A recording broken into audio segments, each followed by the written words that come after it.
Welcome to Fulfilling This Belly Sting,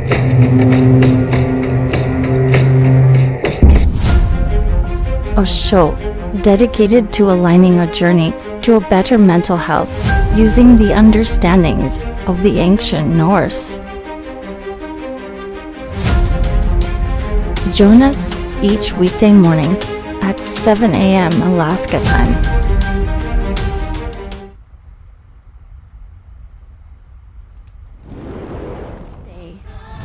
Someone's little girl, daughter, sister, girlfriend, fiance, wife, cousin, mother, auntie, grandmother, great grandmother, elder, disappears, shattering, a family, a community, the world. There is something we can all do. Remember them.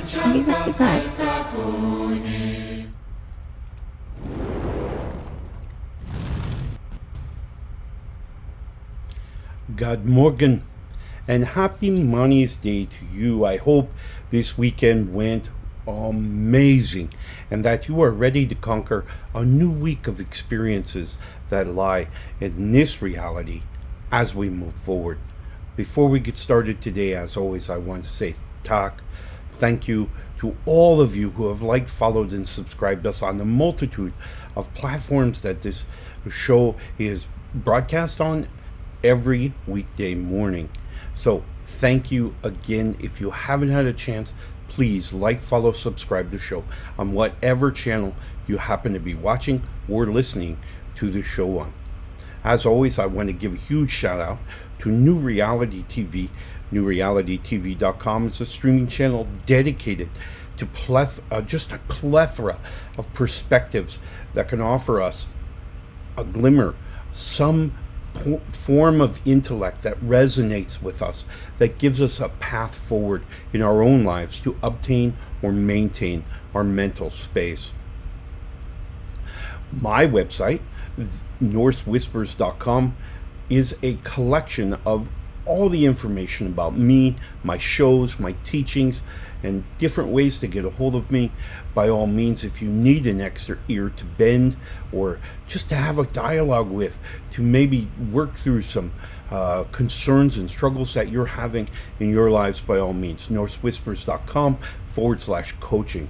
Finally, for those of you who have a few extra coins to offer, every little bit goes to helping us get this message out even further, whether it be this electronic platform or actually traveling out to meet with people wherever they may be and to help them obtain or maintain their mental space.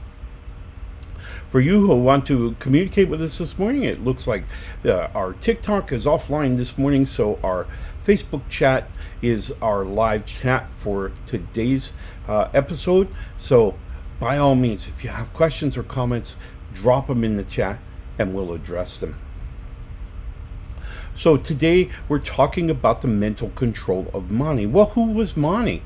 Well, of course, for those of you who may not be familiar with the Norse legends, Mani, or the moon, was the brother of Sol, the sun.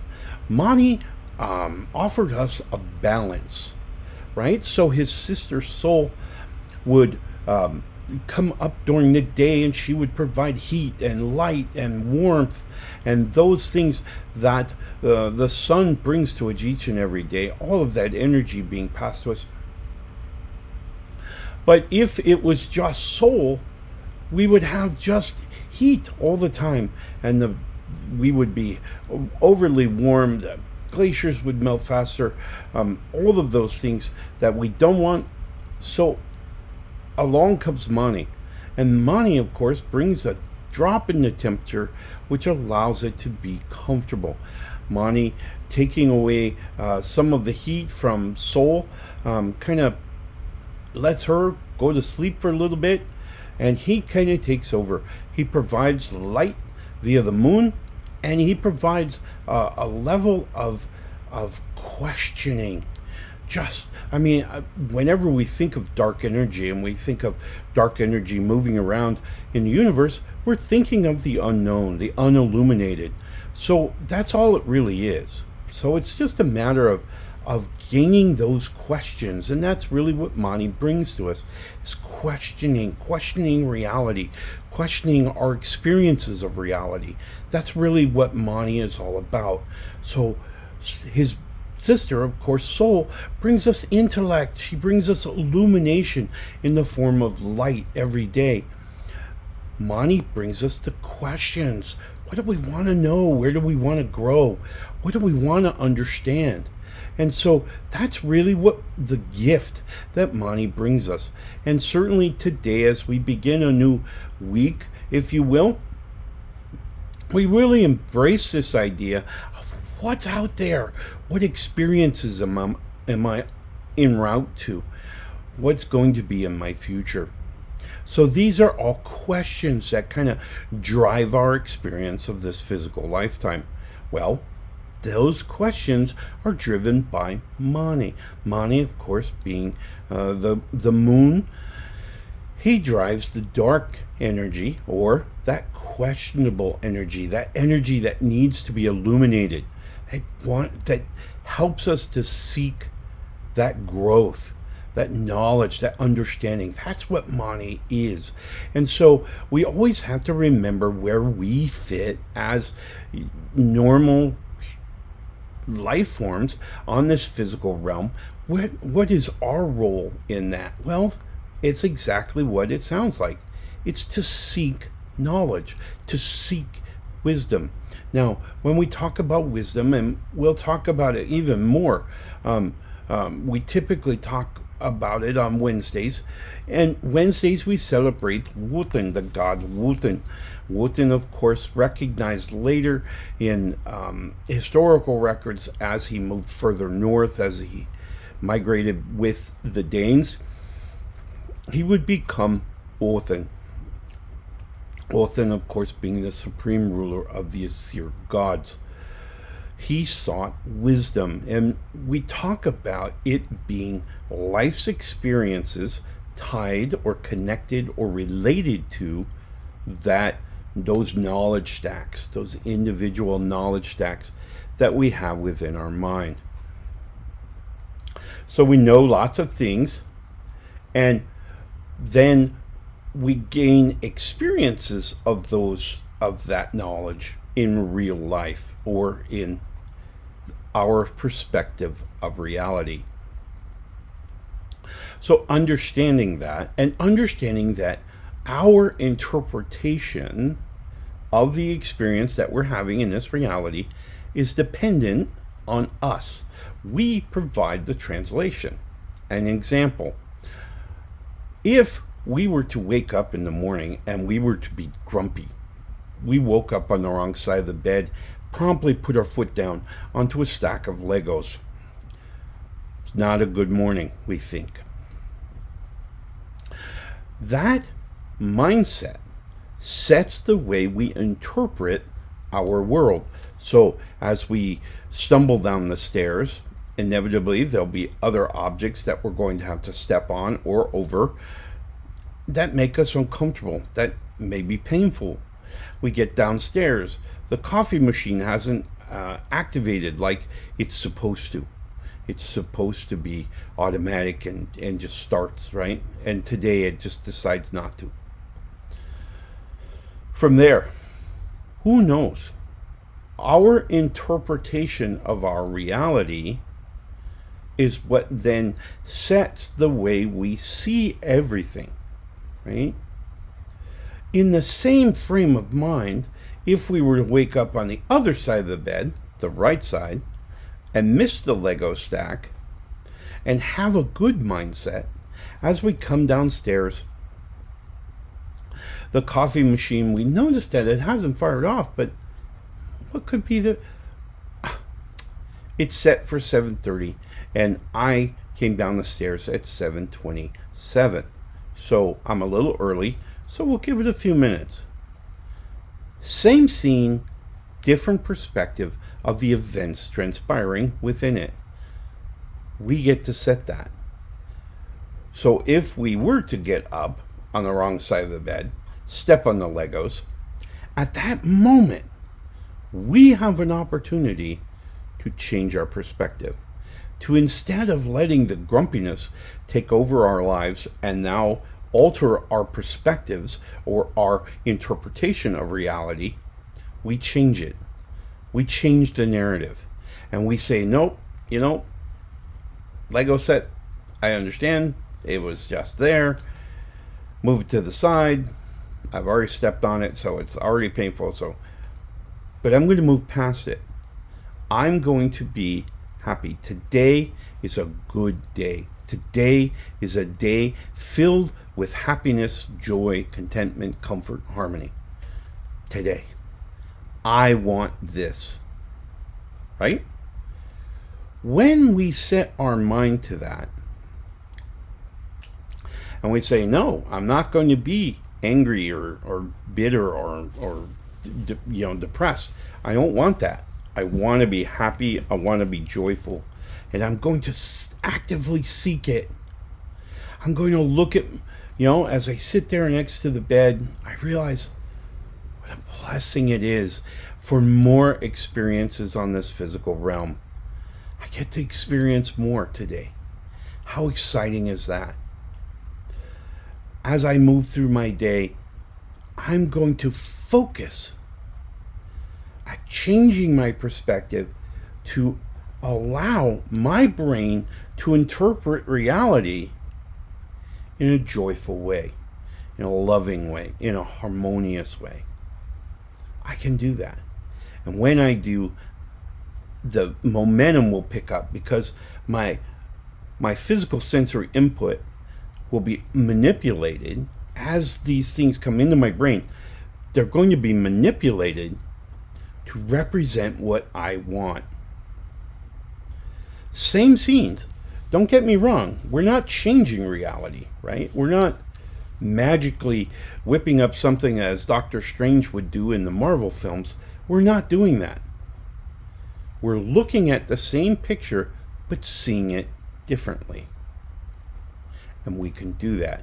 We can do that when we set our emotional state to that which will promote our desires, our visions, our interpretations, right? So we can do that each and every minute of every day.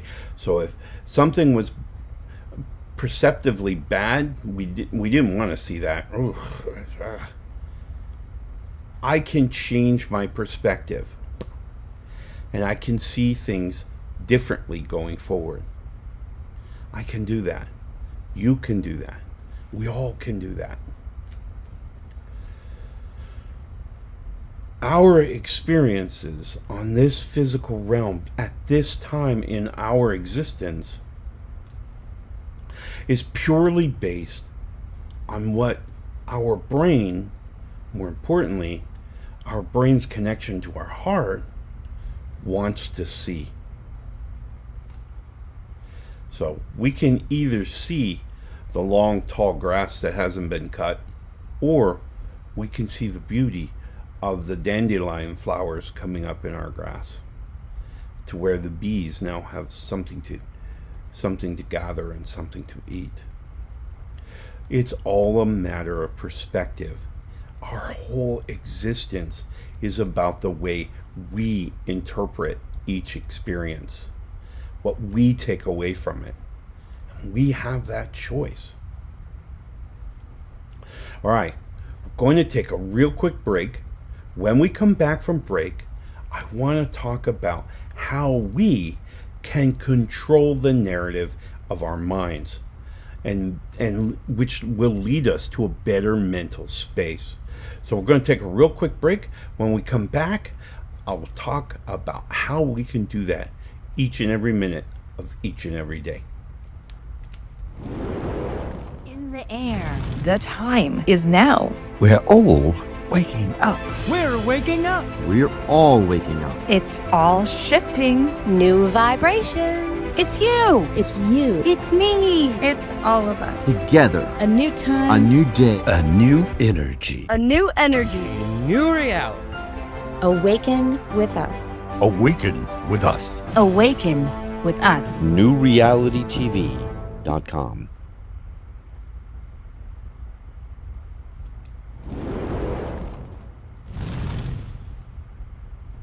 Welcome back, and thank you for taking that quick break with us. When we left, we were talking about how we can control our narrative, the way we interpret our lives, the way we experience the world around us. So, how do we do that? Perfect. Let's get started. First thing you have to realize, and you really have to put into your mind, is that you can do this. You don't need any special training. You don't need any special books. You don't need any special yoga poses. You don't need any of that. All you need to do is make up your mind. Now, we always say, we talk about New Year's resolutions as an example. And we set our resolutions on December 29th, right? And we get them all written down and ready to go. Tell ourselves that's what we're going to do. But by the middle of January, we've already kind of lost track of them. We just we don't have time. We start finding excuses. We start moving past, right? Well, that's a matter of a weak mind. Not that it's weak in the weak kind of sense that, it's not like that. It's that you have a lot going on. There's a lot coming in and out of your brain every second of every day. So it's a very busy muscle. It's moving a lot of data. It's not only controlling all of our sensory input, but it also has to deal with the emotional energy that our brain or that our heart puts into this whole equation, plus this other little trick called imagination. It's a big part of what we see and how we interpret our world. We've spoken a lot throughout the time on the air about the way our brain processes our experience of reality. And we've said that, in the big picture of things, these pictures come into our brain, and our brain immediately puts them through this emotional filter. This emotional filter, we've kind of referred to, in layman's terms, would be our mood, how we feel. That's what sets this emotional filter that then manipulates and interprets the energy that's created by all of our sensory input, whether it be audio, visual, olfactory, taste, touch, whatever. All of these come into our physical sensory input, and they're converted to bioelectricity, energy. That energy is then moved around through these processes to arrive eventually in our memories. We can now remember that experience. So it's like a picture in a picture book, and we've now created it with an emotional attachment. That's how life is. That's how your brain functions. So as we're setting this emotional filter, it really does Adobe Photoshop our experience. So if we're in a good mood, we see the world's flowers, we see the beauty, we see just the experience of life, and it's wonderful, and everything is good. If our mood is bad, conversely, the same scenes we're now going to see the negatives of. We're going to see the things that we didn't want to see or that we don't want, right? We're going to do that because our mood is manipulating our interpretation of reality. The more negative we are in our thought process, the more negative these filters are, the more we see negative things, the more it promotes that message. We're promoting our own narrative. This is super important because it puts you in control. It puts you in the driver's seat, because now we get to decide what we're going to see. We can see every experience in a multitude of ways. We can see it either negatively or we can see it positively. And my story I always go to when we're talking about seeing perspectives is when my father, many, many years ago, when my father passed away. In the morning, we attended a funeral procession, right? A funeral, and it was very somber and very sad and very, very depressing, really, right? That same evening, because my father was Irish, we attended a wake, and the wake was the opposite side of that. And I always, now looking back at it, I think of the funeral really represents the departure of the physical form. We don't get to, hugs anymore. We don't get the conversation. We don't get to hang out with them. We don't get to be with them and see them. And so we're depressed about that. That's a very somber event. So that's a funeral. Versus a wake. A wake celebrates the arrival of the spirit into the spiritual realm. It really does provide a different perspective of the passing of the physical form and the release of the spiritual entity that now returns home. It's a joyful occasion. It's very it's pretty much controlling the narrative. We're seeing, instead of being depressed about losing this physical being, we're so happy that, being that we know we can communicate with them anytime we dream of them, we're sending them energy, and of course they're returning that energy. We're controlling the narrative. We're controlling our narrative, right? Because now, if we're not saddened by the funeral, we're encouraged by the wake. And the wake then sets us up tomorrow to continue our interpretation of reality in a joyful, contentful, harmonious way. We're controlling the narrative, right? And we can all do this. This really comes down to, and by Thursday, we're typically dealing with mental strength, making a decision. We were speaking earlier about New Year's resolutions. If we find ourselves kind of starting to slip on those decisions we've made, i.e. the New Year's resolutions, how can we bolster that using other tools? This is really where this whole idea of affirmations comes in. We can use these affirmations to kind of bolster, to remind us that, hey, we made a decision to do this. Let's do this. Stop making our excuses. Stop digging the answers. Let's go do this. So how do we do that? Well, as the example I'm using in as our New Year's resolutions, we'll say one of our New Year's resolutions is to gain physical fitness. So we're going to start walking. And we get a membership. And of course, memberships doesn't guarantee we go, right? So how do we force ourselves, if you will, how do we force ourselves to remember to go? Setting alarms, maybe on our phone that says, hey, it's time to go walking.